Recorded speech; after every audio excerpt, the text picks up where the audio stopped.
Okay. Cool, guys. So we're going to get started now. Thank you all for coming. So this is our second general body meeting of the spring. If you were here 2 weeks ago, we did the Python tutorial. And today we're going to be learning about JavaScript and specifically AngularJS. And make sure you are already signed in if you haven't done so already. And there was 3 things you needed to do to get started with tools and stuff like that. Just have a text editor, download Node.js, and then have this GitHub repository open in your browser, because we'll get into that in a little bit. Today we're going to be having Sakthi. He's actually a UF alumni. He just graduated in the fall. He's going to be giving the tutorial, which is really cool. One more slide. But let me just give you a brief introduction of our upcoming events. Today we're doing the AngularJS tutorial, and our next meeting, March 1st, is going to be a command line tutorial. So how familiar are you guys with terminal? Who's comfortable with using the terminal? Okay, a couple. Who's like a pro at the terminal? Okay, get out of here. So after this meeting, you'll be a pro at the terminal, hopefully. Max will be getting that. It's like really, really awesome because the terminal is like a super useful tool that you're going to need to have in your tool set if you're going to be writing software. And it's something that you don't really learn in your classes, but it's like super, super, super useful, and you'll be way faster than all your friends doing anything. And after that, we're going to have a Docker tutorial, and at that tutorial, we're also going to be doing officer elections. So if you want to get involved, we're going to be putting out information about running for a position like president, vice president, secretary, treasurer, a technical officer, or whatever. If you want to get involved, we're going to be sending out information on how to do so next week probably, or the week after. And yeah, then we're going to have election that tutorial, and then we're going to hand off the leadership to the new people. And then after that, we're going to have a really awesome React Native tutorial. Yeah? What is React Native? I was going to get there. So React Native is a really cool open source library developed by Facebook to make mobile apps on Android and iOS, but you only write one source code. You only write code one time, and then you can pretty much compile and have an app on Android and on iOS. So it's really, really cool, and it's a really new technology that's like really, really hot right now. A lot of big companies are just now switching to it, like Airbnb just switched over, Instagram just switched over their app to React Native, and it's a really cool technology, and that would be like really good to know. And yeah, so I'm gonna hand it over to Sakthi now, and we're gonna get into the AngularJS tutorial. Thanks, guys.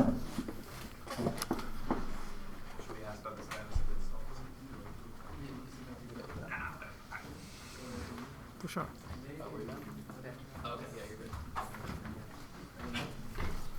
Do I have to speak into this? No, just talk like super loud to everyone. Okay. If anybody doesn't hear me from the back, just let me know, for sure. Am I? Sure. As Sergio already told, I'm a UF alumni. I graduated 1 year before. I've been working on AngularJS for quite a bit of time, and I work at Akamai, South Florida. Can you hear me? Cool. This tutorial is the basics of Angular, of how I learned Angular, because that was one of the plus points which I had when I went to the interview. Is, do you know Angular? Is like, I said yes. How much do you know Angular? I said little bit, and they asked me to come back after 1 week to develop an application. And this tutorial is exactly how I did it. It just contains the basics of how to develop a simple web application using Angular. And it doesn't have anything else. It doesn't have Node, which is the server. It just has simple Angular and how to go about it. So, can I start now? Yeah. Cool. Right. So, before I go into Angular, just let me give why JavaScript is becoming more popular now. One thing is, like, previously when I used to use Java, it used to be the server which does all the processing, and it used to be the client just sending up data, getting data, and just DOM manipulation. The HTML just renders data, doesn't do anything except get data and display data. Now the browsers have become more powerful, and it's basically the client end which is taking a lot of processing, it's just reducing the amount of stress on the server, which makes sense because it's one server against a billion clients. And with newer technologies like REST APIs and just resource handling and stuff, it's becoming easier for people to develop applications just to send up data and receive data and handle it in a better format. And the next is the advantages of JavaScript. It's lightweight, it's simple, and there's no constraints. You don't need runtimes. For running Java, you need runtimes. For example, JRE, Java Runtime Environment, is needed to run Java code.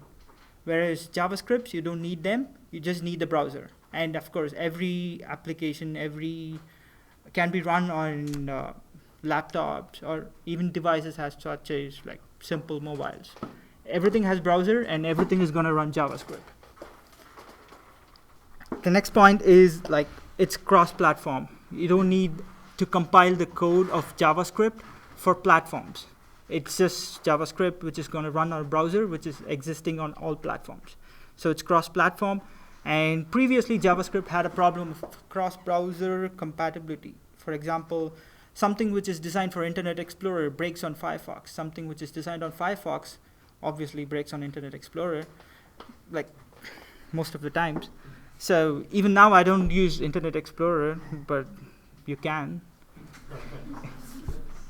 So now it's becoming more robust. Frameworks are designed to be robust. So JavaScript is being used everywhere because it's being robust and doesn't break. So that's the last point. Okay, I have more reasons there. Okay, data validations and data processing.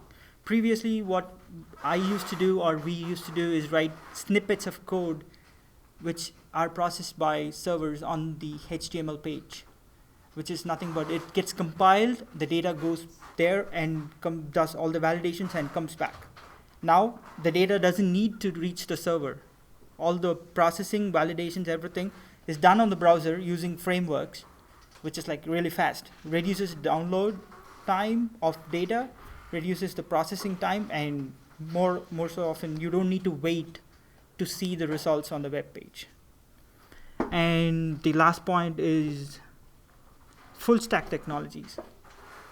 Once you learn Java, you need to know SQL. You need to know some other technologies for middleware. Now everything is JavaScript. Node, the most popular upcoming server, is like fully done in JavaScript. It has a runtime which runs on JavaScript. The Google engine is mostly JavaScript. It's written, the core, I guess it's in C or C++, I don't know, but it's mostly in JavaScript, the top layer. And then MongoDB, one of the upcoming NoSQL databases. In fact, most of the NoSQL databases are in JavaScript. So it's just the DB is there, the server, and of course the front end. Angular is JavaScript, and there are more frameworks, I guess. React is also in JavaScript, I guess. I've never learned React, but I guess like it's a good to learn technology, of course. And everything is in JavaScript. It's like you go full stack with JavaScript. You learn one language, and you crack all the layers of development. That's the biggest reason everybody likes JavaScript now. And yes. So moving into Angular. So why Angular is because anybody wants to learn Angular. That's the reason. Okay. So the simplest point is DOM manipulation. How does the web page react to changes? Or how do you see changes? What's the DOM? It's the document object model. And it's basically how the elements of the HTML page are rendered. Or it's just the elements of the HTML page itself. So it's basically how the web page changes is basically how you ask it to change. And previously it used to be, for example, get document.get element, by something and you push the data into the web page to see the changes. Now the frameworks are much more intelligent to make it much easier and much more robust by manipulating the DOM or manipulating the HTML web page without breaking it. So that's one reason why frameworks are becoming popular, and Angular does it like easily. If you have worked on jQuery, anybody? Right. jQuery used to do it in a very cross-browser friendly manner of DOM manipulations. So Angular has its own version of jQuery called JQLite, which does a minimal subset of what jQuery does. And the second point is data binding. How data that needs to go on the web page is bound to the data handling part called controllers and the web page itself, which is the HTML itself. And how data is bound to the HTML is become much easier with Angular. And code reuse. Use of templates. Instead of writing a big HTML page, use of templates. Directives can make it easier because you'll reuse templates.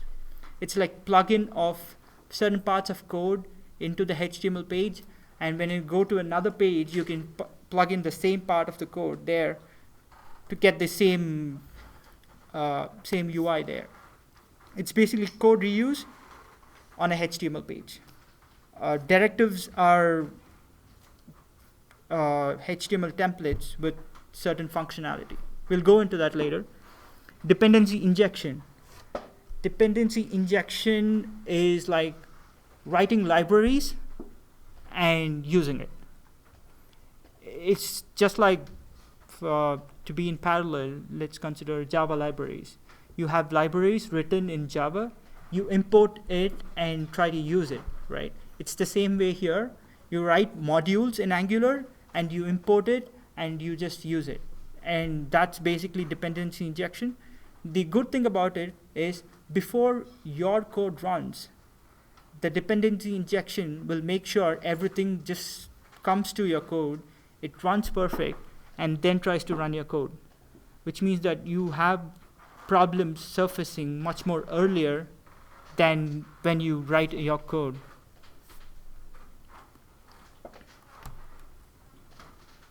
Okay, so the first part of developing a web application is to know what build tools to use.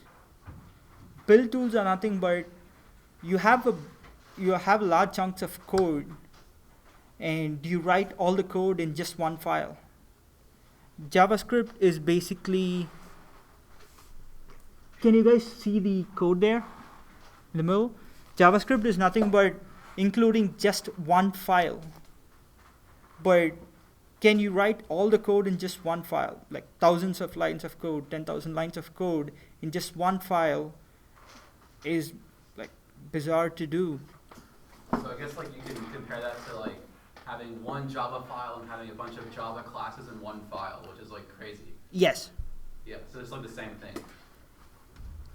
But the difference in Java is that when Java compiler does it, it builds from Java files into class files and keeps it separate. Yeah, there's that specific. It keeps it separate.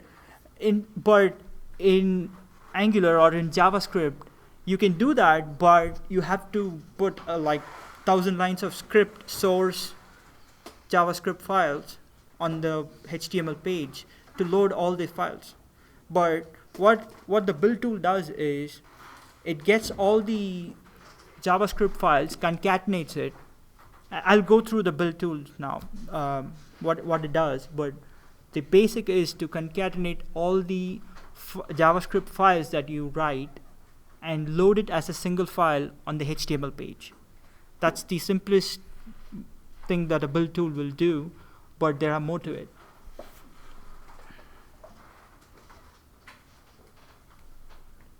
Right. So the build tool that I'm trying to use here is Grunt. It's basically the simplest of the build tools. There's also one called Gulp.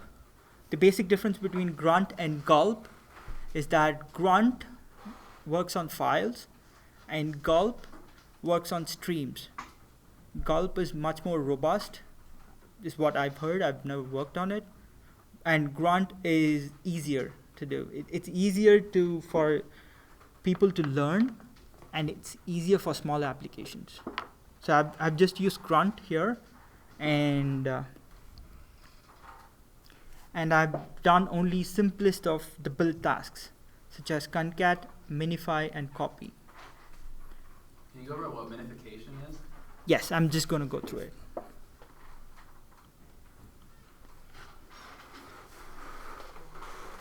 Can you guys see the size of, is it, sorry. That's good.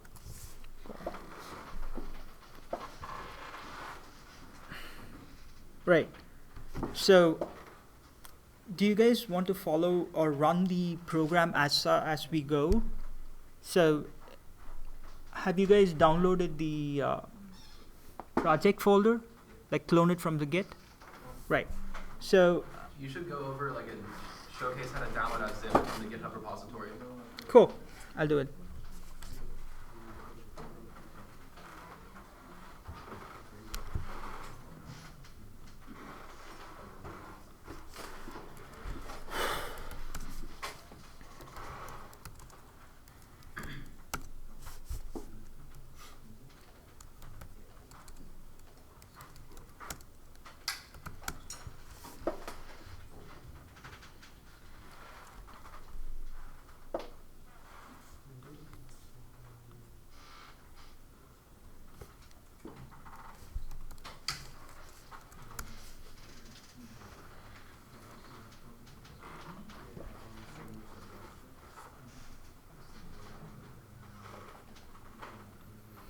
Do you guys have the URL to the repo? Everybody? So That's the GitHub. And this is where show you, how to download a zip. do you get zip? Yeah, so there's two options. You can either download as a zip or you can clone it. Cloning is going to be, it's going to require you to actually have Git installed on your machine. So maybe many of you might just want to download the whole source code repository as a zip. So there's that option right there. You can clone or download, and you're just going to want to select download as zip, and that'll just download the entire source code directory structure as a zip file, and then you can extract that zip file.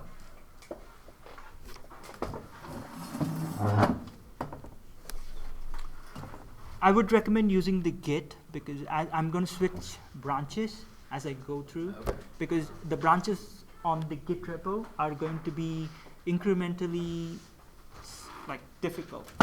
The branch 1 is going to be simple code to be understood, and as it goes, it's going to make more.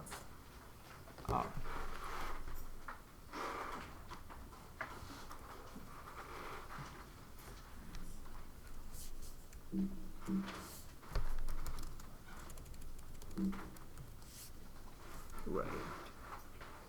Do the same thing in the terminal, the command plus and then get the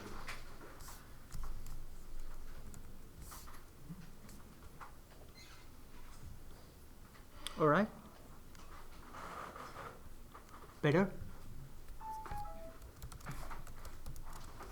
If you're on a Mac, you already have Git installed. If you're on Windows, you don't. So I'm just going to clone the repo.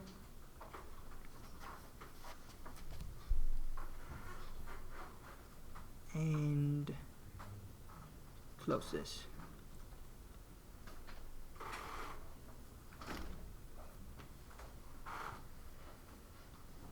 I'm just going to open the project folder in any of the text editors if you guys want. Like Atom is fine, Sublime is fine. If you have IDEs like IntelliJ or something, everything is fine. It just needs a text editor.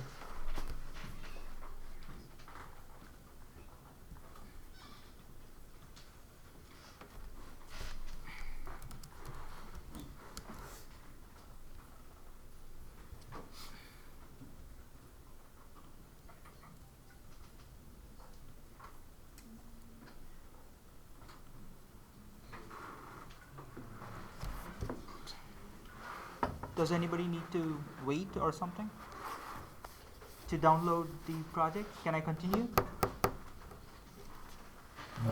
Right.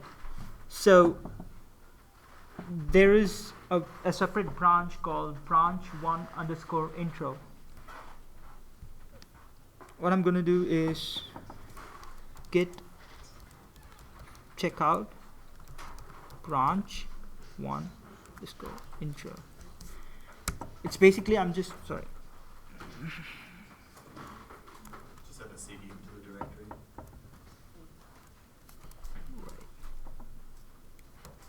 Is the file that we're looking for a grunt file? Is that the... Sorry? Is the file that we're looking to open up grunt file or... Gruntfile.js.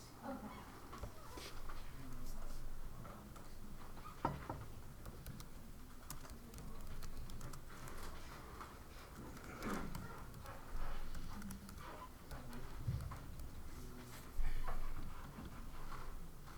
Okay, I'm just going to run this command.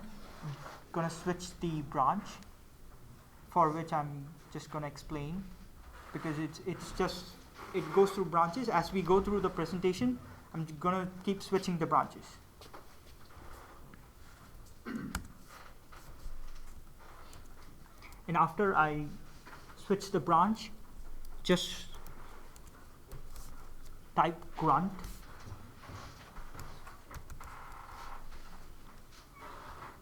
I'm just typing grunt, just grunt.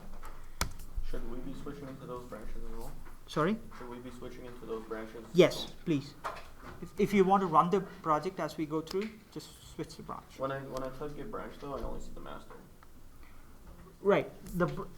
Oh, so I have to make that branch as well. No, you don't have to make the branch. It's just going to pull it from the repo. Okay. Has anybody had any problems getting into this that needs help, like navigating Git using that? If anybody does, just like raise your hand and we'll walk around. Or Sergio, you're close. Yeah. Okay, so Raise your hand if you had a trouble with like Git.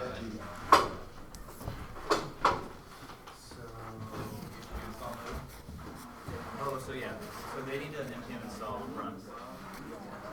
npm install grunt. Yeah, grunt's not a default tool. Right. The next command is npm install. Right. If you have a Mac, it's going to pull all the dependencies. But they have to install -g.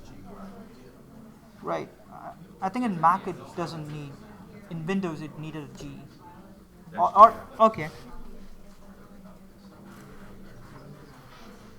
Yes, I think it's sudo npm install -g. They don't want to download the 5,000. They work? Yeah, that should do it. What? So I need to switch into the branch that you made, right? Right. But when I type git branch, I'll use the master. No, just type the branch name. It's going to Oh, okay. So should I do git branch? Git checkout. That's what it is. Git checkout. Check out, what is it? Branch1_intro.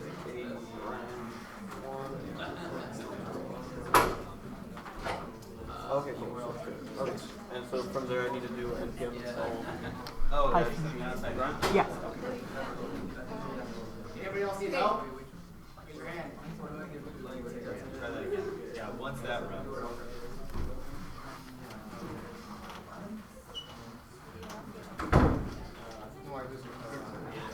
Does it matter if I use npm or npm?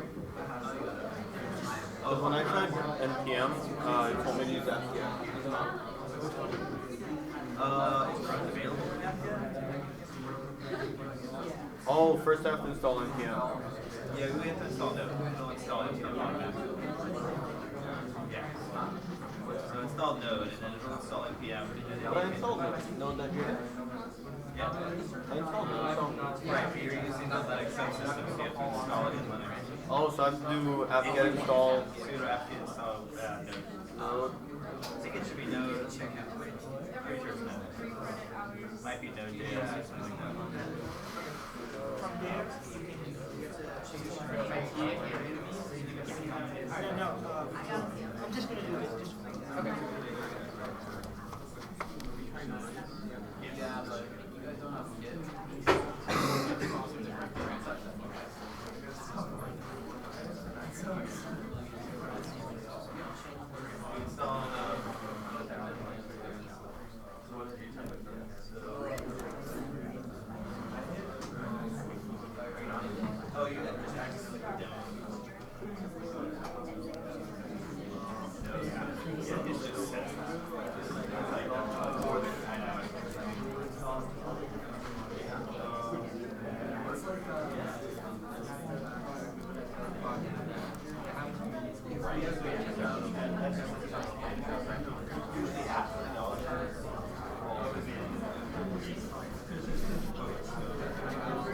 Okay, so right.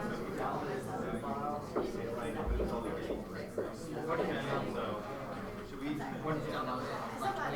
So make that bigger. So do that. So yeah, you saw it open.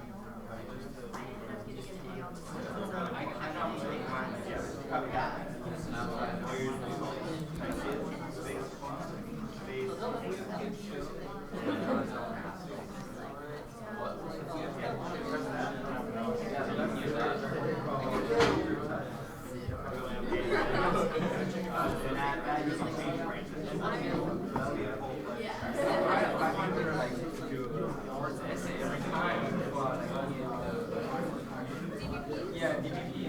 So, like, it's, oh, it wasn't specific. I'm sorry.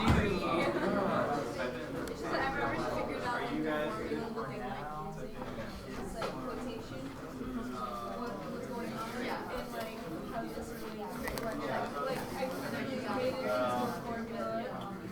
If I could write a program. So Automatic. so okay, so if you have two options, you can either install it and all that. Bad right now. Node.js is do those things. You should probably like make this bigger. Any idea how to make it It bigger? goes in the current directory that you were in. Usually that's your Oh, just Command plus, of course. All right. Nah. So You should have unleashed that, Jacob. What? Over the top. I know, I'm sorry. You should just keep going. Yeah, you should keep going. And there are a couple people over there that have Windows that I don't know how to like. or you Okay.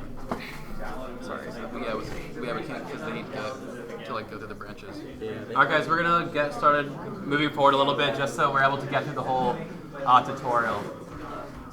and honestly, So, actually tell the rest of the Windows people. yeah? Okay, you wanna make an announcement? Hey, so I know a lot of you Windows guys do not have Git installed. If you do, you're awesome, and you should definitely clone it. Speak up. I know a lot of you do not have Git installed on Windows. If you do, please use it and clone it. It'll make things awesome. But if you don't install it, don't have time, because I know we're moving on, an alternative to changing branches is you can go back on the github.com website. Yeah. Go to the web browser. GitHub. Right. Yeah, and then you can change the branch here and re-download it. I know it's a little bit of a pain, but it'll get you through the tutorial. Yeah, apologize about that, but that's the one way you could follow along on Windows. Cool. Alright. Or you can just browse the files on the GitHub. Yeah. If you just want to see the files. Right. For example, gruntfile.js is going to be this under this branch.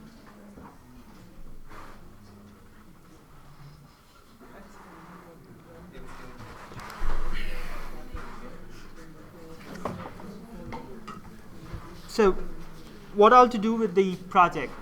The first one is, as I mentioned, is to concatenate all the source files. So if this, on the left-hand side, you can see that I have source files under different project folders. And this is basically my first controller. It's a JS file, but I'm going to write a lot of JS files in separate folders just for me to learn where I've written the code and to structure it in such a way that I understand the code and my and fellow programmers understand the code. But what I need is to concatenate all these files into just one file, and Grunt is going to do it for me. And it's basically Grunt has tasks, and I register the task called grunt contrib concat. Where it comes from is in package JSON. It's a separate module written by a separate person. I've downloaded it through package JSON. When I run npm install, it's going to install it on my project folder. And what I'm going to do is use that, register the task, and ask grunt. Grunt is nothing but when I type grunt and run it, it's going to run this task. It's going to run gruntfile.js. And inside gruntfile.js, I have a task which says concat. It's going to take all the JS files in my source folder and put it in my distributable folder with my package name. Where the package name comes from is here. Angular tutorials. It's called Angular Tut. So I'm just going to run it here.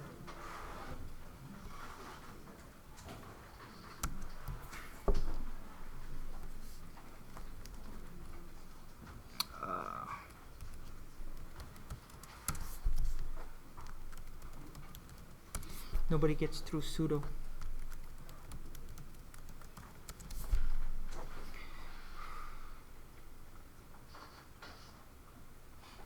Right.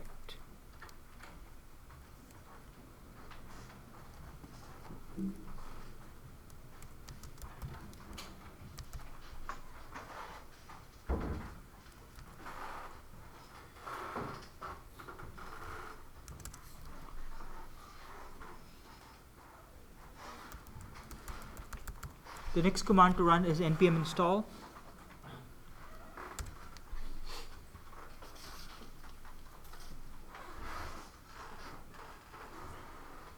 Right. What npm install does is whatever dependency I have mentioned in my package JSON, it's going to bring it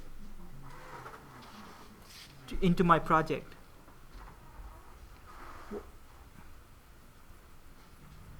What people usually do is here on the script, they load the Angular script from either the source code in Google Cloud, or they download AngularJS, and then include it. What I'm doing is Grunt is going to bring Angular into my project, and I'm going to load it from there. And the next command to run is just grunt.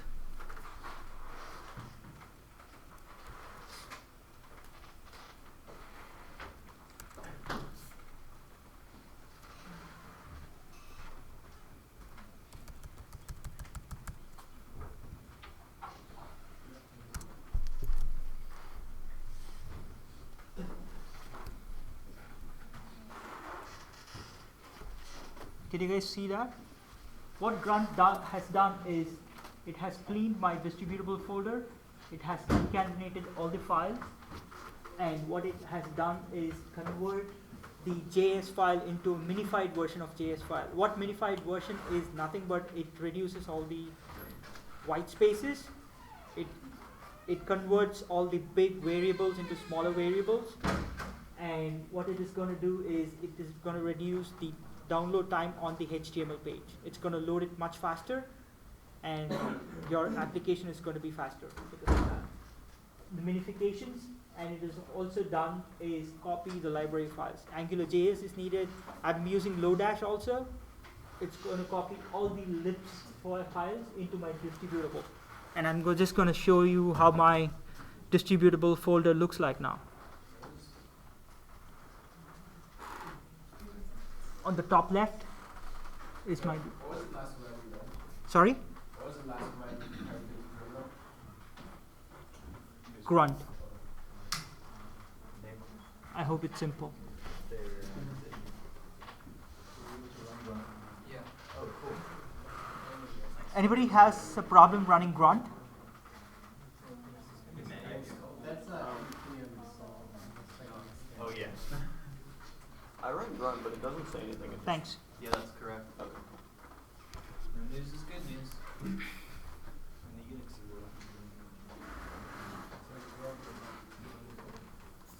So my distributable folder as well as your distributable folder should look like what it is on the left hand side. It has brought in all the JS files.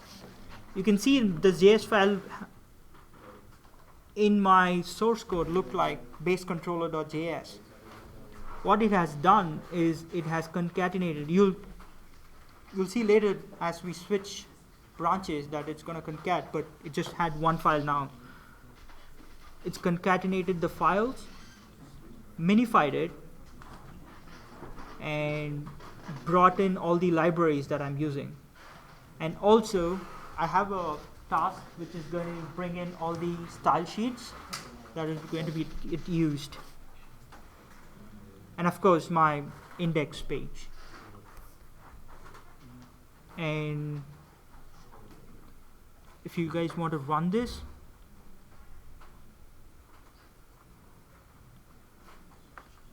that's it.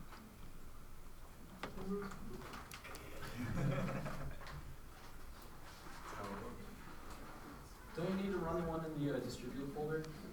Sorry? Don't you need to run index in the dist folder, not the basic folder? Right, I think I did that mistake. Yeah, I think you opened the wrong index file. The style sheet didn't work. Thanks, man. Yep. Cool. Right. I'm just going to open the console here to explain how the modules or the parts of Angular code works. Right. This is our first step, is to include the angular.min.js. That's basically how Angular is going to work. That's the first step. Include the script of AngularJS. You can include the whole version. For some people, I don't know why, but they do it. Minified version works fine. And what I'm using is, I'm trying to use another library called Lodash. If you guys use it, it's going to be easier as you progress. It's going to be robust for certain JavaScript operations. And it's going to have a lot of util functions. And I'm trying to use it. As we go through, we'll see. And at last, I'm using my own script and getting it loaded, which is angular.min.js, which is here. Can I have a charger? You could take mine out over there. This one. Thanks.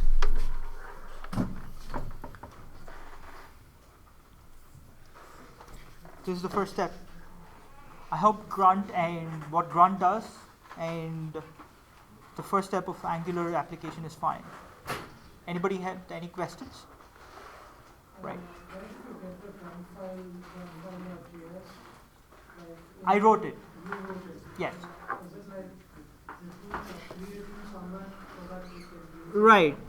So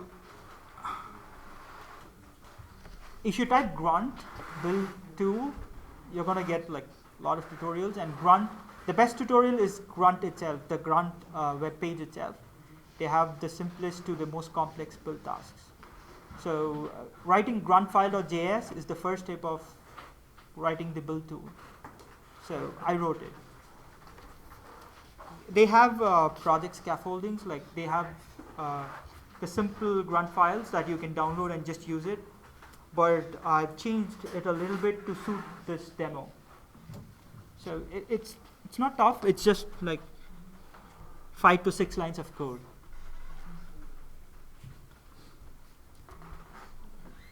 So I'm just going to close the grunt file and open my index. The next thing is the data.ng app directive. What it's going to tell is it's going to load my Angular app from this module. Right? So this module is somewhere inside Angular min.js. Right. So this is my base module.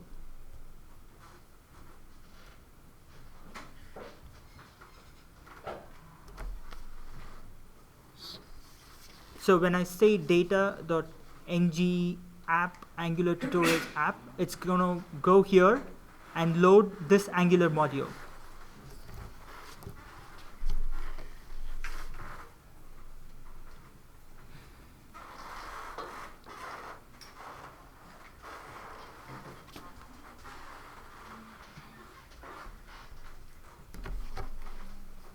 So what this module has is it basically has a constant, which I hope everybody knows. It's just a constant which has no value, and this is the name of the constant. And it has a config function which now doesn't do anything except it runs before the controller. When you go to the tutorial, you can see that the config function runs before the controller. I'm just going to use it later, but right now it's just an understanding that the config function runs always before the controller. And this module, which I'm loading as my ng app right now, has a controller basically, and controllers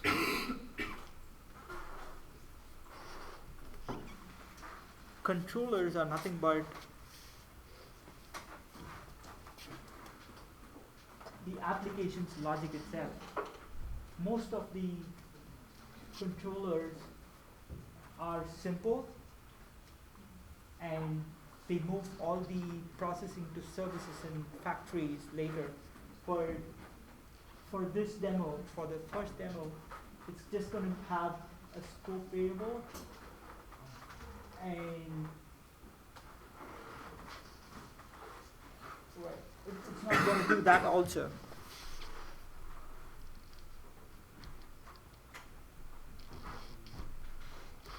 It's basically going to have a scope of its own, and basically what a scope does is a scope is an inbuilt object that Angular gives where you can bind data to. I'm just going to run grunt again and reload the page.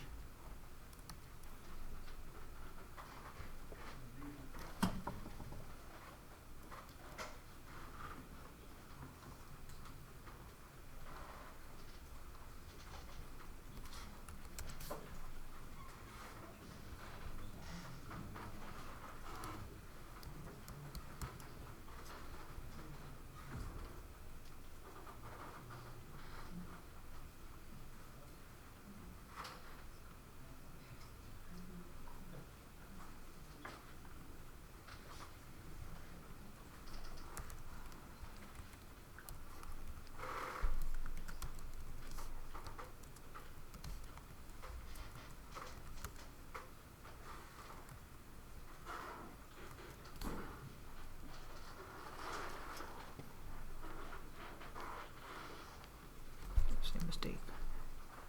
Right. As you can see here,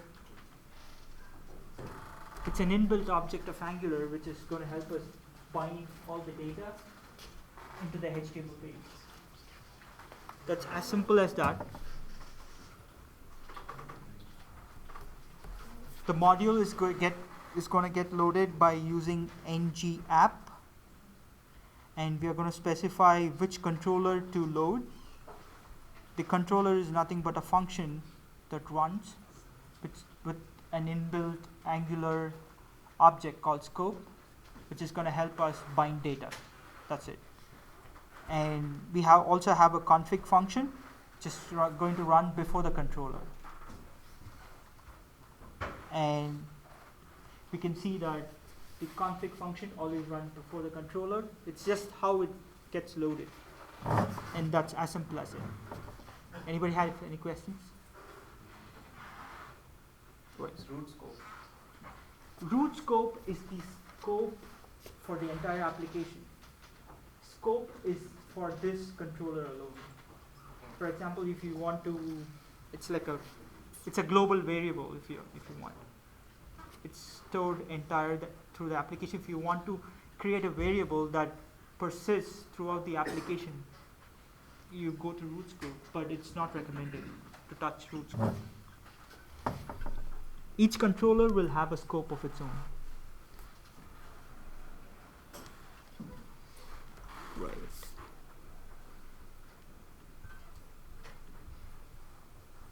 Right. Now,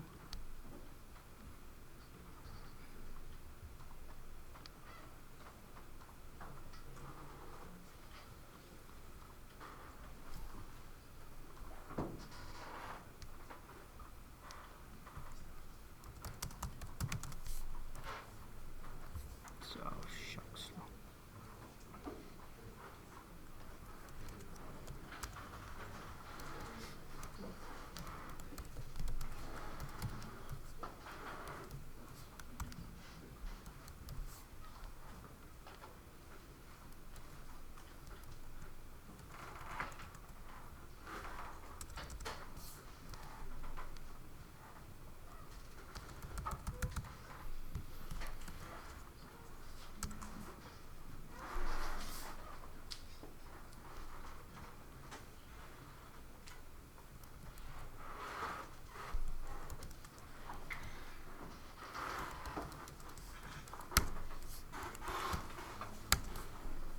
Okay. So the next command is to check out the second branch and run grunt again.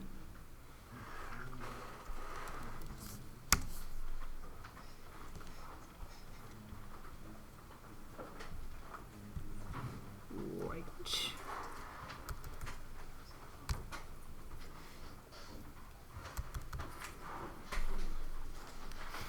Cool. Now it becomes a little more.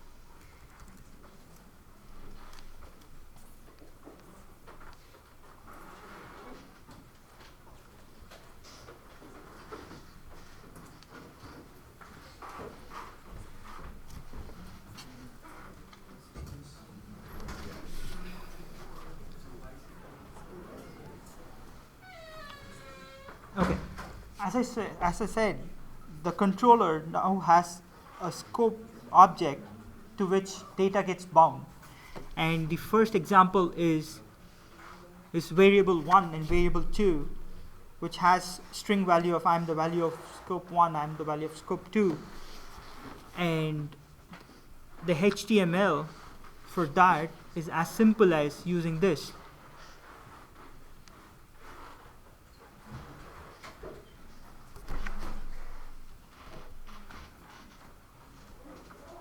Parenthesis notation brings in the variable to the HTML itself right here. The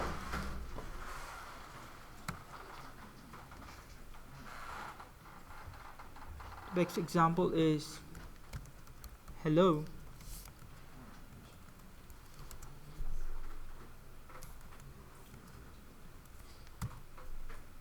Hello. Right. Can you show again where you changed that?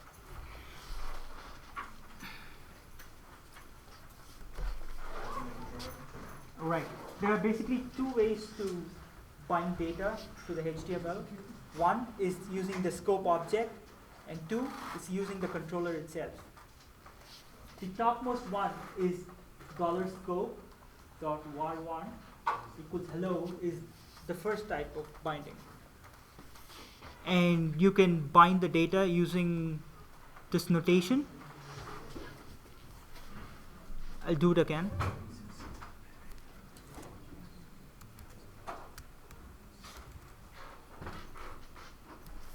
Try one and say variable 1.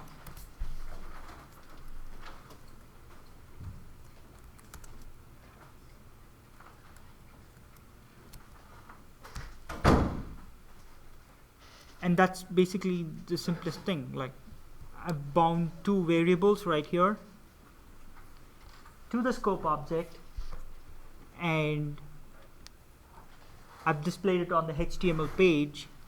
One using these double parentheses, and another way to bind the variable to the HTML is ngDataBind.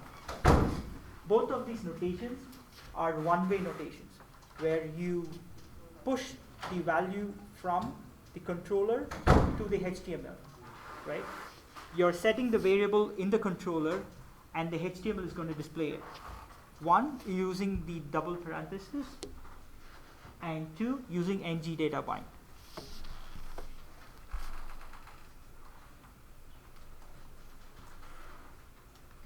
Right. Here's another example where I'm binding a current time variable to the HTML, right? So if I refresh, it says the variable attached to scope current time is 7:56, right? I have a button here. What this button is going to do is very simple. It's going to call an update time function, which is going to update this variable, the same variable. If you see, this is the same variable here. It's going to update it to the current time.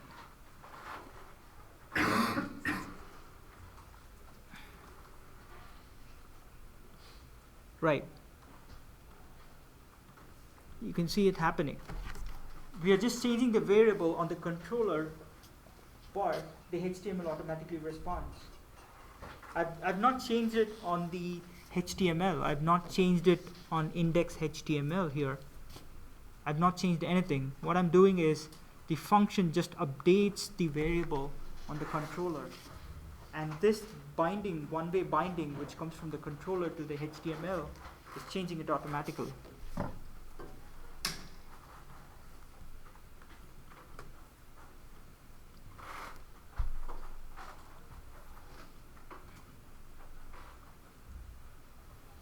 Right.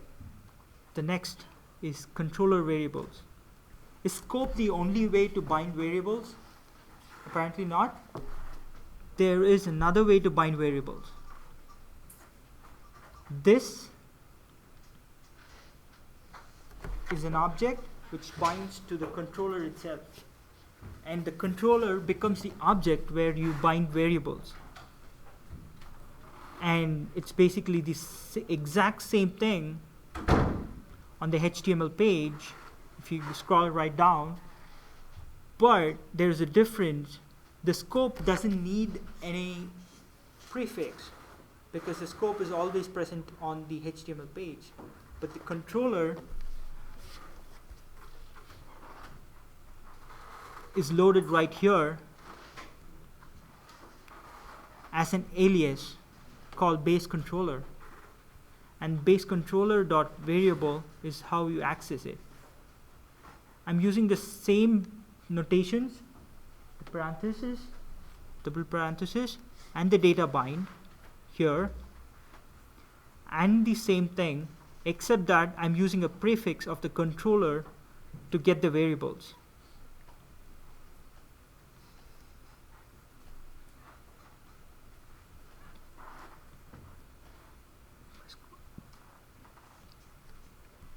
Right here.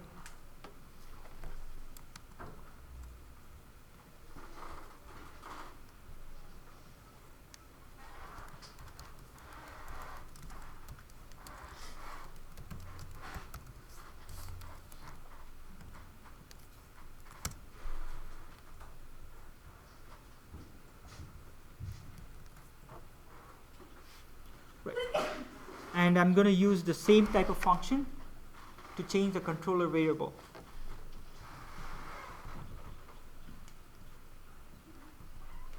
Right?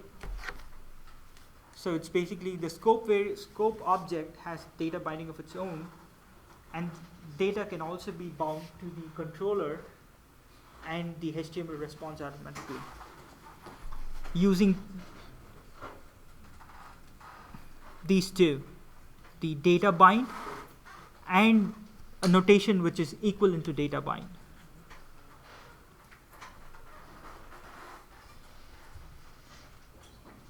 Yeah, so any questions?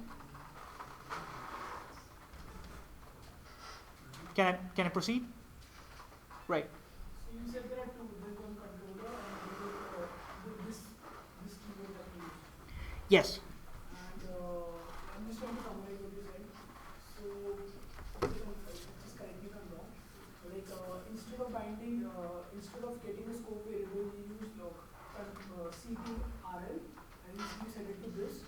Right. And you're just trying to show the change. If you change the scope time, you can change the time using scope also, and you can use it, change it using The controller variables. the controller variable. Right. And then later on, I'm guessing, I didn't understand what did you do with this invoke scope refresh to ngClick? Like the center one. Sorry? Like in the HTML page, there's a button for refreshing the scope. Right. I didn't still come to that.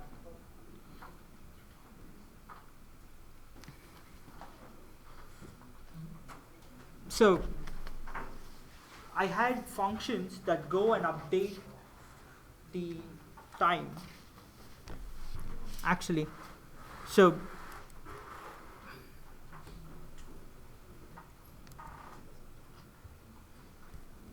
okay, going back to the controller itself, I have a very small tricky thing going on here. It's called auto update.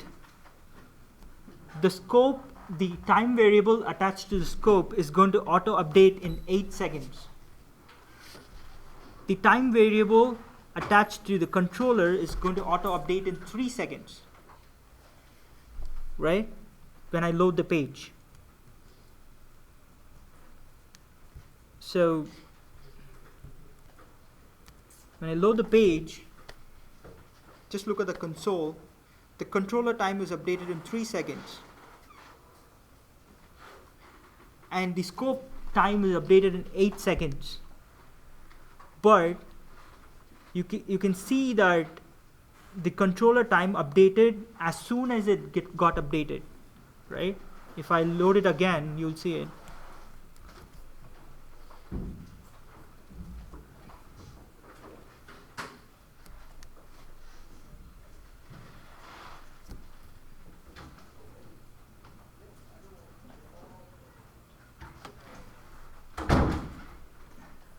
It is because I have a scope.apply function in 3 seconds.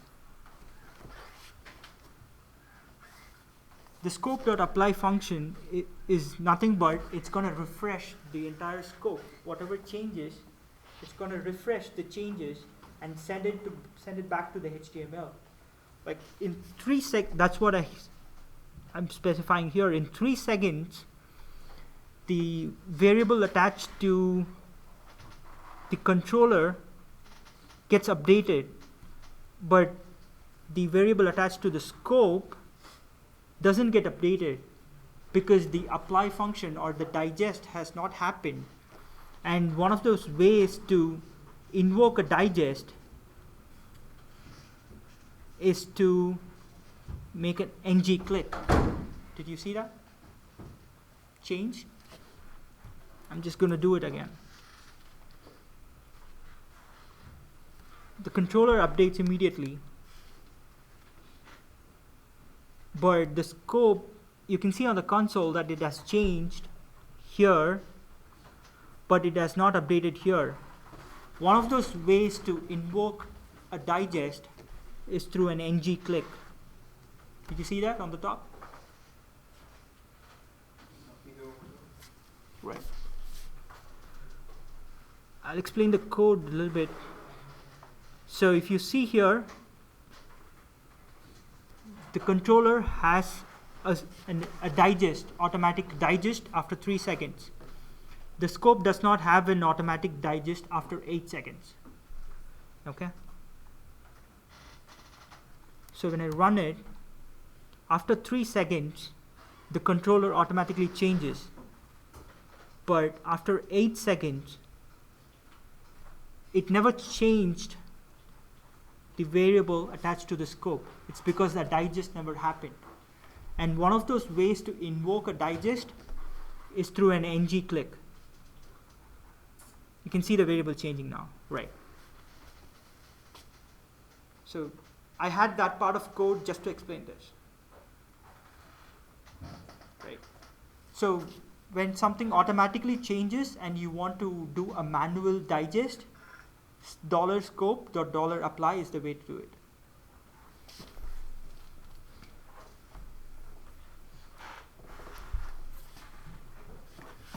Right.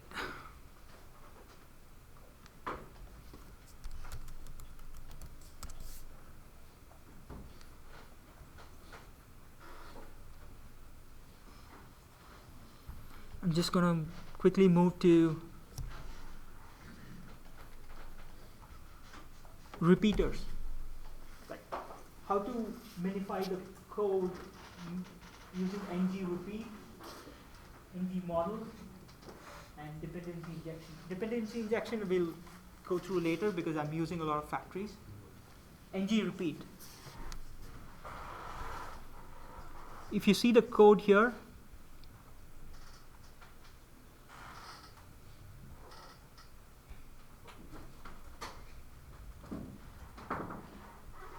right, I have a table here, but if I write this in HTML5 or pure HTML, I'm going to write a lot of rows there. It's going to have a lot of rows.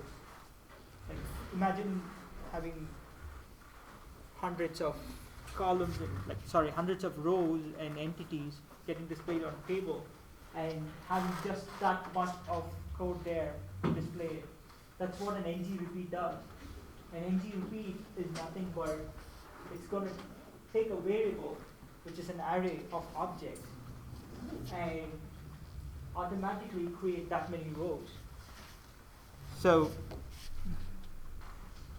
where the data is here. I have a module which is dependency injected called as value.students. Here, which is nothing but an array of student objects. The student objects are dependency injected into this module under the name of students list.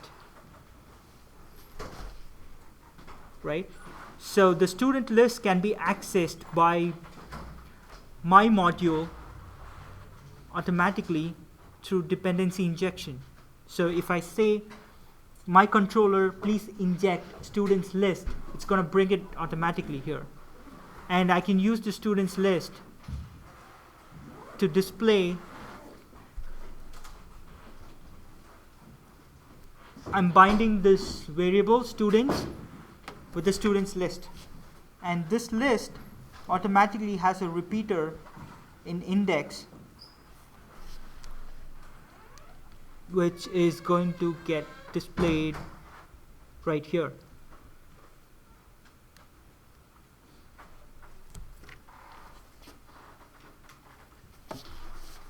Which is going to get displayed right here. The table is an ng-repeat, and that's one of the most commonly used utils there in Angular.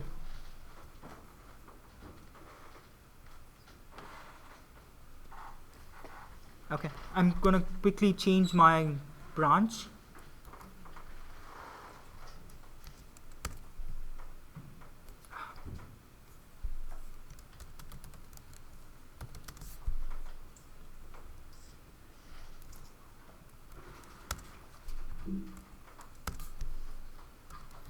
And run grunt again.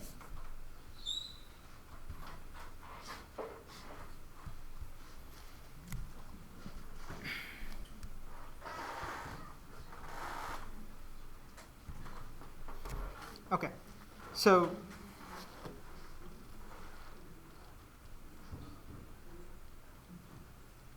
I'm going to quickly go through these recipes, which is like values and constants. As we've already seen, constants are nothing but modules which can take up constant values. As the name suggests, value recipe provides constants when the controller runs. Before the controller runs, if it needs some constant values, it's going to give it. The subtle difference between a constant and the value recipe is because constants cannot be changed, and which is testimony to the name itself. And constants can be injected into the config function. we just saw that the config function always runs before the controller, right? So the config functions cannot inject values. They can inject constants because the config function runs before the controller. So I'm just going to show, I'm just not going to run the app. I'm just going to show where it is. You remember the previous branch we used students as a value. Now we are using students as a constant there. Why? Because I'm going to use it inside my config. What my config does is it's going to take the list of constant students and it's going to add my name to the list and then display it. Because if I see the students list, it did not have my name. What the config function does is take the constant, add my name, and then display it. It did not have my name. Now, yes, right here. So that's what the basic difference between a constant and a value is. A constant can be injected into a config function for usage, and value is simple values which you need to change during the application or after load or anything.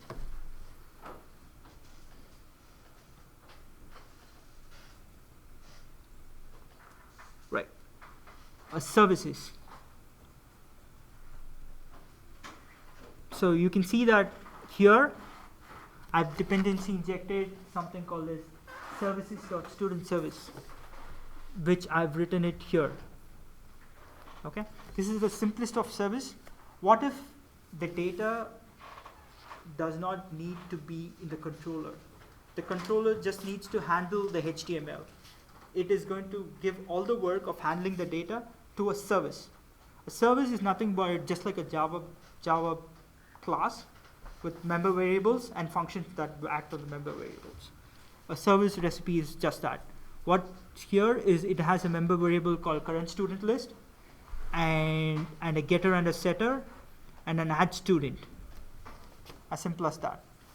What I'm doing is injecting it into my controller, and the button which I have a form. I have a form here, and the action for the button is nothing but, how much time do we have? Yeah, we have till 7:30, so we have like 4 minutes. Cool. I'll just finish it. You're good, thanks. The button is going to invoke the service to add a student. And the student service is nothing but it's going to add it to the list and display it back on the page, for example. Search here. What's your age? 21. Are you lying? No.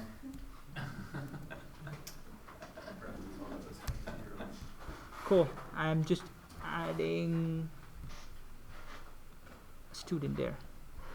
What the service does is it adds to the list and just updates the variable on the controller, both, and of course the HTML responds to it immediately.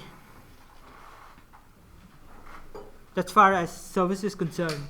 So the last one is factories. What's a factory? It's just a service without member variables. It just returns you a function which does a lot of complex things, but what I've written is such a simple one. It just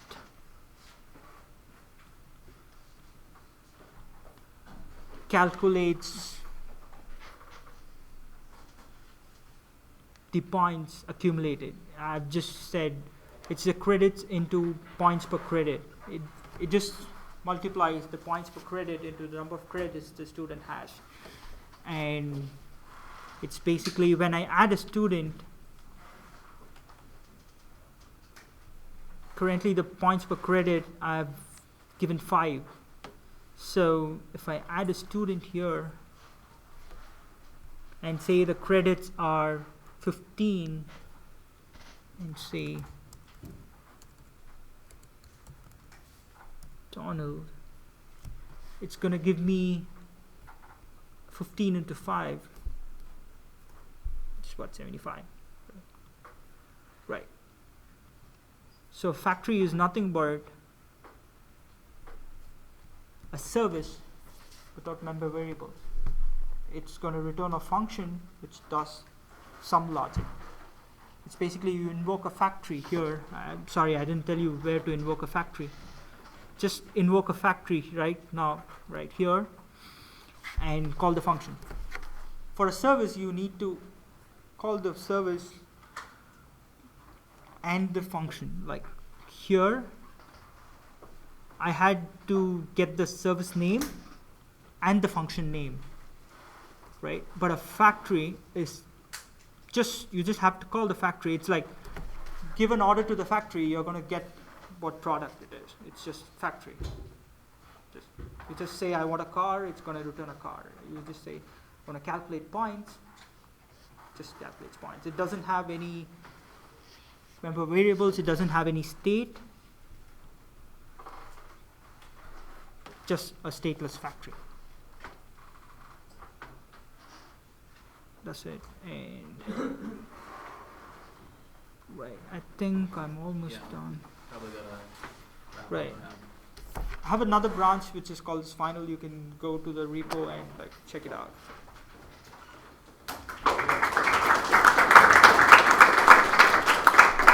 Let's stop the recording. Sorry. Stop the recording. So click that button. Cool. Thank you guys so much for coming.